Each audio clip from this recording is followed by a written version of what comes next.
আমরা সবাই সকালবেলা ঘুম থেকে উঠে চা বা কফি খাওয়ার জন্য অ্যাডিকশন রাখি বা অ্যাডিক্টেড আমরা। চা বা কফি ছাড়া আমাদের দিন স্টার্ট হয় না। একটু মনে রাখতে হবে চা বা কফি খাওয়ার আগে যেটা যেন খালি পেটে না খাই। এটলিস্ট আমরা যদি ৯ থেকে ১০ ঘন্টার মতো একটা ফাস্টিং পিরিয়ড কাটাই। আফটার ডিনারের পর তো সকালবেলা ঘুম থেকে উঠে যেন চা না খাই। ১ গ্লাস লিউকওয়ার্ম ওয়াটার বা নরমাল ১ গ্লাস জল, তার সঙ্গে কিছু নাটস দিয়ে দিনটা স্টার্ট করার পর যেন আমরা ১ কাপ চা কফি খাই। কেন চায়ের মধ্যে ফ্লাভোনয়েডস থাকে, কফির মধ্যে ক্যাফেইন থাকে। সেগুলো খালি পেটে খেলে, এমটি স্টমাকে খেলে বডি অন্যরকমভাবে রিঅ্যাক্ট করতে পারে। তো তার জন্য আমরা একটুখানি আ ভেবেচিন্তে চা কফিগুলো খাবো।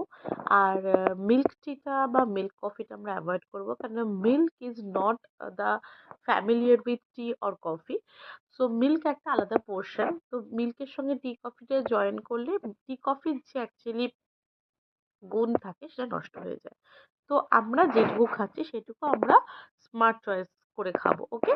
সো আ এই শর্ট নোটিশটা বা এই শর্ট ইনফরমেশনটা আপনাদের সবার সঙ্গে শেয়ার করতে ইচ্ছা হলো তাই শেয়ার করলাম। Thank you so much. খুব ভালো থাকবেন।